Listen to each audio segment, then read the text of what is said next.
आजच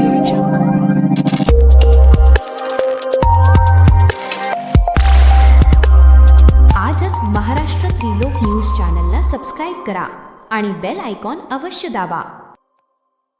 भारतीय निवडणूक आयोगाच्या वतीने राबवण्यात येणाऱ्या विशेष सखोल पुनर्निरीक्षण अभियानाच्या पार्श्वभूमीवर महाराष्ट्रात मोठ्या प्रमाणावर मतदार यादी शुद्धीकरणाची प्रक्रिया सुरू होणार असल्याची माहिती भाजपचे ज्येष्ठ नेते तथा माजी खासदार किरीट सोमय्या यांनी दिली।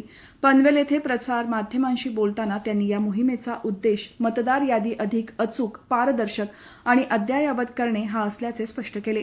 याच संदर्भात रविवारी पनवेलमधील श्री रामशेठ ठाकूर सामाजिक विकास मंडळात भारतीय जनता पार्टी SIR अभियान बैठकीचे आयोजन करण्यात आले होते। या प्रक्रियेदरम्यान मृत, स्थलांतरित, डुप्लिकेट तसेच बेकायदेशीररित्या समाविष्ट झालेल्या मतदारांची नावे वगळण्यावर भर दिला जाणार आहे।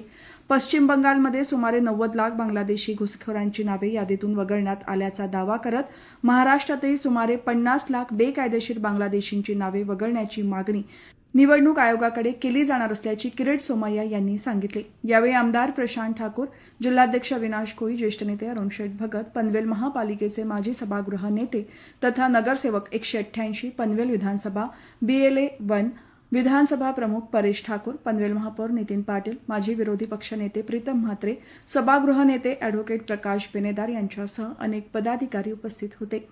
खारघर तसेच परिसरात बेकायदेशीर घुसखोरीच्या तक्रारींची पाहणी केली जाणार असून मुंब्रा, कळवा भागातही शोध मोहीम राबवण्यात येणार असल्याचे त्यांनी नमूद केले।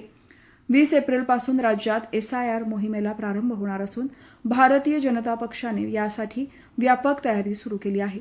मतशुद्धीकरण अभियान या नावाने पक्षांतर्गत उपक्रम राबवला जात असून प्रत्येक पात्र नागरिकाचे नाव मतदार यादीत समाविष्ट करण्यावर भर दिला जाणार आहे। तसेच अपात्र नोंदी वगळून यादी अधिक विश्वासार्ह बनवण्याचा उद्देश आहे। राज्यातील सुमारे 1 लाख मतदान केंद्रांवर कार्यकर्त्यांना सक्रिय करण्यात येणार असून 50 प्रमुख यंत्रणा अधिक मजबूत केली जाणार आहे। प्रत्येक मतदाराशी थेट संपर्क साधून नोंदणी, पडताळणी आणि आवश्यक कागदपत्रांबाबत मार्गदर्शन केले जाणार आहे। 2002च्या मूळ मतदार यादीशी तुलना करता सध्या सुमारे 20% नावे जुळत असल्याचे दिसून आले असून ग्रामीण भागात हे प्रमाण अधिक असल्याचे त्यांनी सांगितले। लोकशाही बळकट करण्यासाठी अचूक मतदार यादी अत्यावश्यक असून कार्यकर्त्यांनी सक्रिय सहभाग नोंदवून ही मोहीम यशस्वी करावी असे आवाहन किरीट सोमय्या यांनी केले आहे।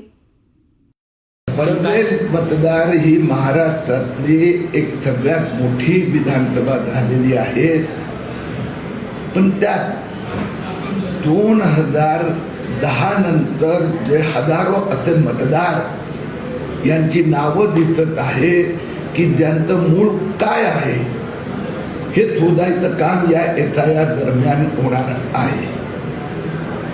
ज्या मतदारांचं नाव मतदार यादीत आहे पण त्यांचा पूर्व इतिहास दिसत नाही अशी सगळी नावं कापली जाणार। महाराष्ट्राच्या मतदार यादीतून किमान 50 लाख बांगलादेशीची नावं कट होणार। पश्चिम बंगालच्या मतदार यादीतून 90 लाख डिलीट झाली आहे। महाराष्ट्रात पण 50 लाख बांगलादेशीची नावं कट होणार।